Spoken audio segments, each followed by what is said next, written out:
Bonjour à tous, je suis Gilles Mancien, je vais vous saluer aujourd'hui. Aujourd'hui, c'est une journée où Mars, je pense qu'aujourd'hui, Mars rentre dans la constellation de la Vierge. Alors, ça va vraiment conditionner notre volonté à pouvoir adresser tous ces petits détails. Mais tous les détails, il faut savoir que tous ces détails sont importants. Chaque détail est important, il faut être concentré sur les détails. Seulement dit, si ces détails ne sont pas dans notre pouvoir de changer ou ne sont pas positifs, il vaut mieux se revenir à une fréquence de joie, de bonheur, de perfection qui est au-delà de tous ces détails, dans un ensemble d'énergie, observer la beauté de l'ensemble, de toutes ces choses positives de notre vie, et adresser seulement les détails quand on peut les adresser de manière intelligente et sereine et détachée. Sinon, on peut se perdre dans les détails. Je voulais aussi dire qu'on est tous des êtres éternels, des êtres divins, qu'on est tous créés à partir de l'énergie de la source. Seulement ici, sur Terre, on est conditionné, on devient ce que la somme de nos pensées, de nos mots et de nos actions.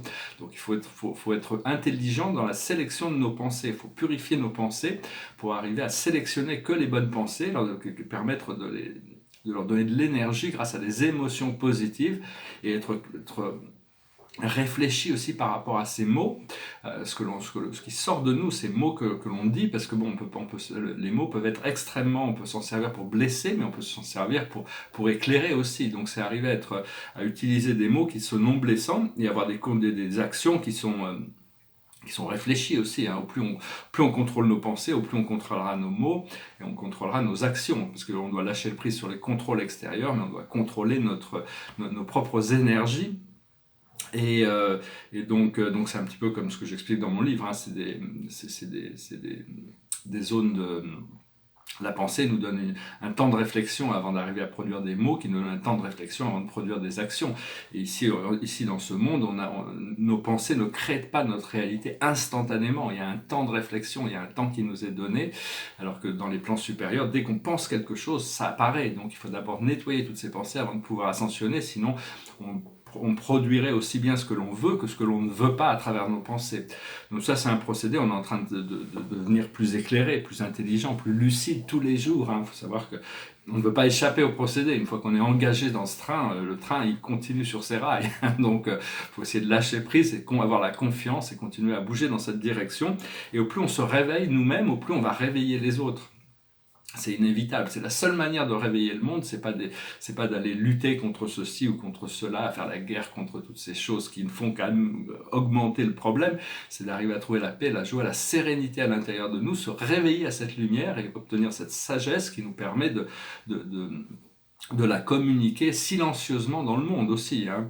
Je sais que bientôt je vais devoir prendre beaucoup plus de responsabilités une fois que mon propre programme sera organisé, ma vie personnelle sera organisée. On me demande, c'est avec grand bonheur que je vais pouvoir commencer à adresser toutes ces choses du monde terrestre et prendre plus de responsabilités sur l'habilité à trouver des solutions pour le bien commun, pour le plus haut bien de tous. Et donc je vais tirer quelques cartes, discuter de quelques idées. Je vais tirer quelques cartes avec le tarot du voyageur. 10 cartes, on va faire une lecture. Je continue à utiliser le tarot, hein, mais souvent, ça ne sera pas forcément plus vraiment nécessaire, mais enfin, c'est un miroir. La situation, c'est l'amertume. Alors l'amertume, voilà, c'est quelque chose, il ne faut pas s'y attacher, mais il faut accepter de passer à travers. Ici, c'est une très belle carte, mais qui représente un petit peu tout ce qui pourrait être regret, tout ce qui peut être... il faut apprendre à faire... doit faire un deuil de certaines choses. C'est le deuil de toutes ces programmations de la troisième dimension. C'est-à-dire que quand on s'élève dans la dimension, on doit lâcher prise sur certaines choses qui étaient dans nos zones de confort de la troisième dimension. Et donc on doit lâcher prise et donc ça crée un vide. Mais le nouveau n'est pas encore arrivé. Et donc on doit lâcher prise sur ces choses dont on avait l'habitude. Mais et après ça, il faut attendre que ça se, parce que bon, on a tendance à lâcher prise, puis on attend qu'il y ait quelque chose qui arrive. Vu qu'il n'y a rien qui arrive, on revient sur l'ancien. Donc c'est un peu un test, hein, un test de stamina, de la persévérance. Une fois qu'on lâche prise on passe à travers on accepte de passer à travers ce procédé en lâchant prise sur cette amertume, sur ces regrets, toutes ces choses du passé qui nous ont appris énormément, hein, même si bon, des fois, on n'a pas forcément compris pourquoi on devait passer par ces choses. Après, à partir de là, on arrive à la femme de bâton. c'est celle qui sent les choses, qui ressent les choses derrière les choses. Donc on a cette intuition qui est vraiment augmentée. Autour de nous, autour de la situation, il y a le 2 de bâton. Et le 2 de bâton, ici, c'est la pureté. La pureté, c'est une fenêtre, c'est une porte ouverte vers quelque chose de mieux. C'est-à-dire qu'il faut toujours se purifier. Au plus on est pur, au plus on peut se rapprocher de notre source.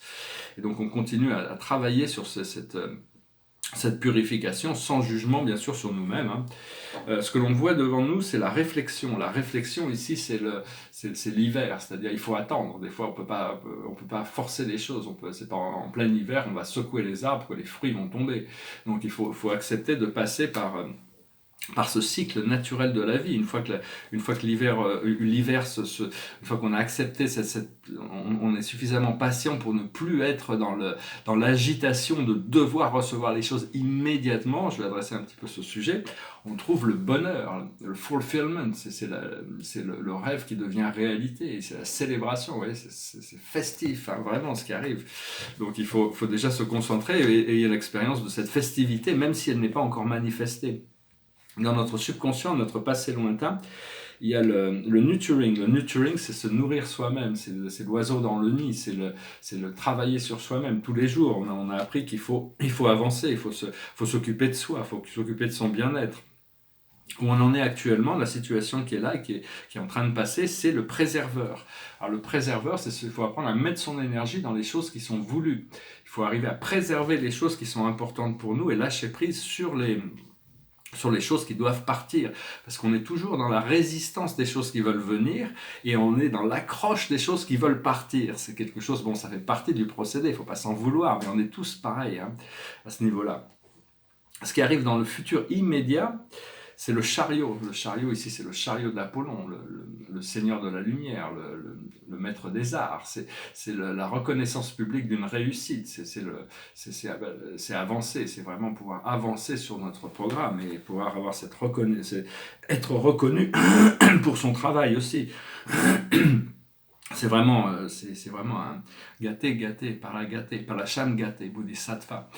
Par exemple, moi je sais que j'ai cette fonction, on a cette fonction de bodhisattva, c'est-à-dire on atteint la lucidité, on devient comme un Bouddha, on devient Sora, on devient éternellement déconnecté de tout ce monde terrestre, parce qu'on a connecté à ces mondes supérieurs, mais on garde cette présence physique, ce corps qui va devenir de plus en plus bioplasmique, pour arriver à maintenir une présence physique dans le monde, pour avoir la compassion d'assister le monde dans sa transition. C'est la présence du corps avatar, du bodhisattva, qui n'a pas cette liberté de pouvoir explorer les mondes spirituels, mais qui doit encore assister le monde avec sa transition. Notre force dans cette situation, ce qui nous représente, c'est le gardien. C'est le gardien, s'élever au-dessus des émotions, au-dessus de la confusion, au-dessus des émotions, au-dessus de toutes ces choses. Et on peut s'élever dans ce diamant qui est un diamant éternel de conscience. Ce diamant, c'est le principe conscient d'harmonie à l'intérieur de nous. Et on doit le polir jusqu'à ce qu'il devienne brillant, à ce qu'il puisse devenir éternel et infini. Ce qui est autour de nous dans la situation, c'est l'étroitesse. Donc il faut vraiment accepter les conditions temporelles qui sont autour de nous, tout en sachant qu'elles sont en train de changer, qu'elles vont changer. Et ce qu'il y a dans nos émotions internes, c'est l'étoile, c'est le rêve qui devient réalité, c'est suivre notre guidance intérieure, c'est suivre notre ange gardien. Ici c'est la déesse Kuan Yin, la déesse de la compassion, la déesse du jade blanc. Le jade blanc dans le bouddhisme, c'est le père de tous les Bouddhas. Alors c'est vraiment suivre son étoile, suivre son intuition, savoir qu'on est guidé. On a un ange gardien qui nous assiste, qui nous aide, même si on n'est pas conscient, on n'est pas forcément tout le temps en alignement avec cette présence, ou on ne la connaît pas encore, mais on a ces forces, et donc il faut suivre notre étoile, il faut suivre notre en sachant que les rêves, si on arrive une fois qu'on les accepte émotionnellement, les émotions, c'est ce qui permet aux choses de se manifester. Et l'aboutissant, c'est l'ermite. L'ermite, c'est pouvoir éclairer le chemin des autres, pouvoir arriver à rester seul, mais être une bonne compagnie pour nous-mêmes et une bonne compagnie pour les autres. C'est garder plus d'attention sur le futur que sur le passé aussi. Et donc c'est aussi utiliser la méditation pour trouver des révélations, donner du sens à notre vie. arriver à lâcher prise sur notre mental pour arriver à laisser l'esprit nous révéler ces choses subtiles du monde spirituel, sur les raisons, les causes, les effets, notre raison d'être, sur nos pouvoirs. Toutes ces choses-là se révèlent progressivement. Alors, je parlais du mont Meru l'autre jour par rapport aux cartes. Le mont Meru, c'est pas le volcan en Tanzanie, c'est une montagne spirituelle, une montagne invisible, une montagne mystique qui est au nord de l'Inde, mais qui est invisible, qui connecte tous les mondes ensemble, et c'est représentatif, symbolique du centre de l'univers. Je voulais aussi discuter d'un fait que on vit dans une époque où on est tous connectés à des écrans. C'est-à-dire que les gens sont vraiment... quand j'ai connu un monde où il n'y avait pas d'ordinateur, il n'y avait pas de téléphone portable, on allait se rencontrer dans la vie, mais cette connexion, c'est très important, ça fait avancer le monde, hein. On est tous connectés, c'est non géographique, c'est-à-dire que l'Internet, ça nous permet de communiquer autour du monde, c'est un procédé d'unification du monde, mais faut comprendre qu'au plus on est connecté, ça se voit dans la rue, maintenant les gens sont tellement connectés à leur écran, ils sont complètement déconnectés les uns des autres dans le monde physique. Pas tous, hein, je généralise un peu, mais enfin beaucoup de gens sont tellement polarisés dans ces petits écrans qu'ils perdent la connexion du monde physique autour d'eux. Je veux aussi dire, quand on achète quelque chose, on peut acheter des livres, des habits, des choses comme ça sur Internet. Mais il y a certaines choses, il faut faire attention. C'est pas parce que c'est d'acheter une propriété, par exemple, ou une maison sur Internet parce qu'on a vu des photos, ou acheter un tableau sur Internet parce qu'on a vu une photo. Il vaut mieux voir les choses, hein, parce que... Alors vraiment, je ne suis pas en train de décourager les gens d'acheter sur photo, il faut suivre son intuition. Mais un tableau, quand on le voit personnellement, c'est pas la même chose que quand on le voit sur photo. C'est comme une maison, ça, parce qu'on voit une photo d'une maison, il faut aller dedans pour sentir l'énergie qu'il y a. Parce que sur Instagram, enfin beaucoup, même sur YouTube, ils sont en train d'essayer d'encourager tout le monde à dire qu'il n'y a plus besoin d'aller dans les musées, simplement voir des photos, des petites photos sur l'internet, ça suffit pour prendre l'appréciation d'un tableau. C'est pas la même chose que d'aller dans une galerie, aller dans un musée, avoir le contact avec l'œuvre. Il y a toute une émotion, toutes sortes de choses qui se passent qui sont complètement différentes, hein. Comme aussi, ils sont en train de nous encourager à dire qu'il est mieux de trouver l'amour sur Internet. C'est plus fiable de trouver l'amour sur Internet que dans la vie par le hasard des rencontres. Et pour moi, mon ange gardien m'a expliqué ça il y a très longtemps. C'est un petit peu comme si, pas à propos de l'Internet, mais si c'est un petit peu faire du shopping pour trouver l'amour. C'est-à-dire on trouve un bargain, on trouve quelque chose qui correspond à peu près parce qu'on a des critères. Mais enfin, il faut inspecter la marchandise quand même. C'est pas parce qu'on a des critères et donc c'est un petit peu. Enfin bon, je suis pas en train de critiquer tous ces procédés, hein. Ça fait longtemps que j'ai un peu abandonné parce que je suis contacté, étant célibataire, je suis contacté 3 fois, 4 fois, 5 fois par semaine sur Instagram par des filles célibataires. Mais bon, ça va jamais très loin. C'est parce qu'ils ont cette idée qu'on peut faire du shopping, on peut trouver, ça correspond à peu près à ça. Mais bon, pour moi, ça reste assez virtuel, toutes ces choses. Bientôt sur Instagram, pour le moment, je montre des tableaux, mais je vais repasser à la photographie. Parce que je pense que c'est bien, hein. Je vais acheter un petit appareil compact et je vais me lancer dans des photos assez spécifiques. Et donc... Donc voilà, hein, je voulais aussi parler du pouvoir des symboles. Le pouvoir des symboles, les symboles sont très importants. Il y a un symbole, le symbole de la sagesse. Je veux juste parler de ce symbole de la sagesse. Le symbole de la sagesse, c'est un Y avec 2 points. C'est l'unification de l'âme et de l'ego, du divin et de l'humain, c'est-à-dire le E, le I, je suis, c'est le double I, le Y, avec 2 points au-dessus. C'était le symbole d'un vaisseau arthurien qui s'appelle l'Athéna aussi. Je vais tirer quelques cartes. Alors hier, je parlais dans la vidéo anglaise du Kama Sutra. Le Kama Sutra, c'est le Kama voulant dire sagesse et Sutra voulant dire désir. C'est la sagesse des désirs. C'est un livre très important qui a été créé, pas juste dans l'Occident. On comprend ça pour le côté sexuel du procédé, mais il y a c'est un art de vivre pour la famille, pour l'entente familiale. C'était comme le Dharma Sutra. C'est la sagesse de la loi divine. Donc l'hindouisme a beaucoup de sagesse aussi. Je veux aussi dire, il n'y a rien qui ne puisse choquer Dieu, hein. quoi que vous fassiez, Dieu a tout vu, tout, il connaît tout. Il n'y a rien qui puisse le choquer, il n'y a rien qui puisse le surprendre, il n'y a rien qui puisse, donc vous pouvez y aller. C'est dans votre connexion avec le monde spirituel, vous serez toujours guidé à revenir et vous pouvez explorer, vous pouvez être audacieux, faire preuve d'audace par rapport aux choses. Il ne faut pas avoir peur des choses, il ne faut pas avoir peur d'avancer. Il vaut mieux faire une erreur que de ne rien faire en pensant que quand on ne fait rien, on ne sait pas. Il n'y a que ceux qui ne font rien qui ne font pas d'erreur. Donc la critique est facile, mais l'art est plus difficile. Donc il faut continuer à vivre le plus courageusement possible et explorer le maximum les choses du monde de la vie. Alors je vais tirer 4 cartes pour voir un petit peu. La plus haute sagesse pour nous aujourd'hui, c'est la révélation. Il faut accepter les révélations qui viennent dans notre esprit. On peut toujours trouver cette guidance extérieure, mais la guidance intérieure restera toujours supérieure. Elle s'harmonise avec ce que l'on accepte, elle s'adapte toujours par rapport à nos croyances et nos désirs. Ce que l'on doit comprendre, c'est la guérison. On doit arriver à cet état de guérison pour trouver cette paix intérieure, ce calme intérieur, cet état naturel d'être. Ce que l'on doit faire, c'est le doute. On doit accepter le doute, mais il ne faut pas trop douter trop longtemps. Une fois qu'on a pris la décision, une fois qu'on a reçu l'information, ce n'est pas la peine de douter. Et l'aboutissant, c'est l'action. On va pouvoir passer à l'action. Il y a toutes sortes d'actions qui arrivent. Je sais que j'ai toutes sortes de responsabilités par rapport au plan terrestre, au plan humain, en France surtout. Et donc voilà. Hier, j'étais en train de faire du jogging autour de l'hippodrome et je voyais ces arbres, ils sont tellement magnifiques. Et donc j'étais faire une accolade à un arbre. Et puis quand vous faites une accolade à un arbre, dites-lui je suis avec votre nom. Ça permet à l'élémental de l'arbre de connecter avec votre élémental et de prendre conscience. Et puis j'ai réalisé que je commençais à communiquer avec lui, c'était télépathique bien sûr. Et je voyais tous ces autres arbres autour d'eux, et c'est tous connectés entre eux. Puis tous les arbres de la terre sont tous connectés entre eux. Les arbres sont des êtres universels, sont des grands êtres, c'est les gardiens de l'Akash, c'est-à-dire ils enregistrent tout, ils savent tout, ils communiquent entre eux. Tout ce qui s'est passé sur Terre, il y a un arbre qui en a pris note et qui l'a communiqué aux autres arbres.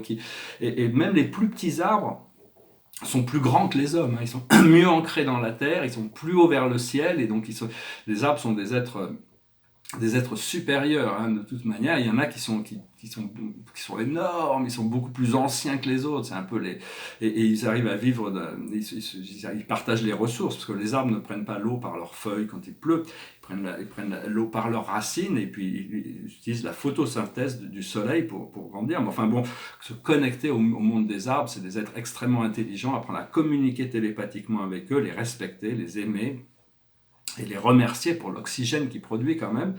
Je voulais aussi dire que je vais parler aussi des monades rapidement.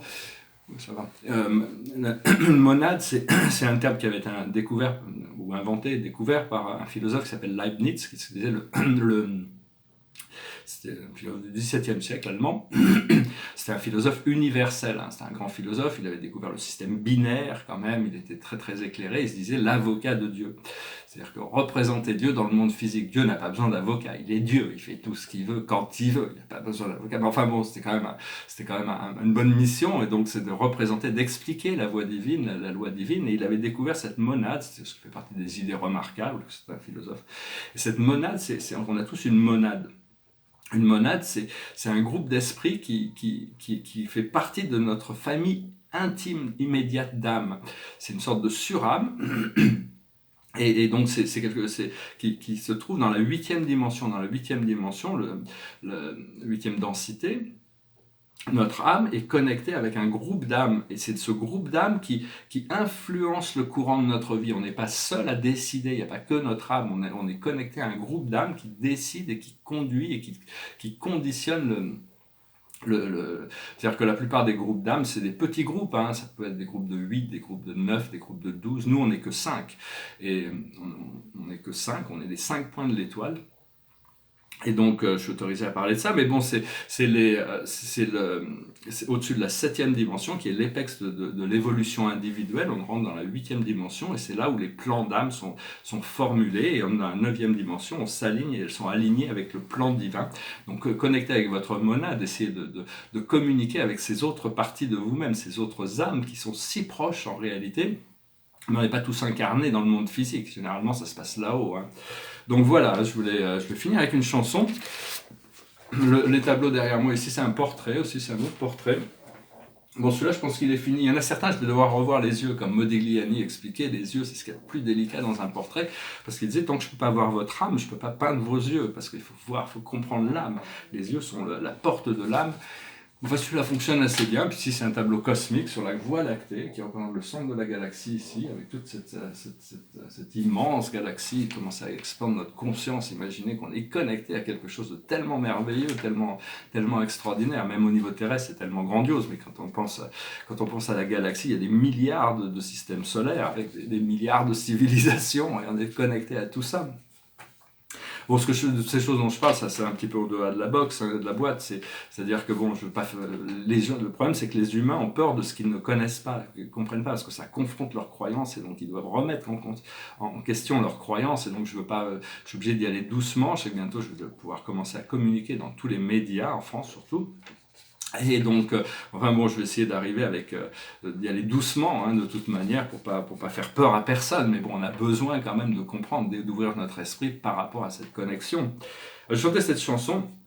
C'est dire je vais le suivre, c'est une chanson je vais le suivre. Donc ici c'était une chanson qui était faite par rapport au catholicisme, suivre le Christ. Mais ce qu'on veut suivre, c'est notre présence intérieure. Il n'y a que ça qu'on doit suivre pour trouver notre libération. C'est notre guidance intérieure, c'est notre monade, notre âme qui est connectée à ce groupe d'âmes, qui est connectée au plan divin.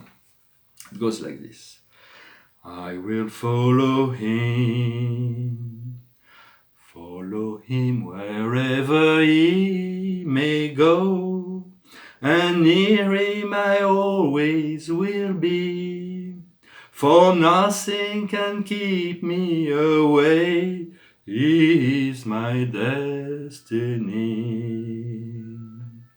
I will follow him. Ever since he touched my heart I knew there isn't an ocean too deep, a mountain so high it can keep me away from his love. I will follow him wherever he may go. There isn't an ocean too deep, a mountain so high it can keep me away from his love.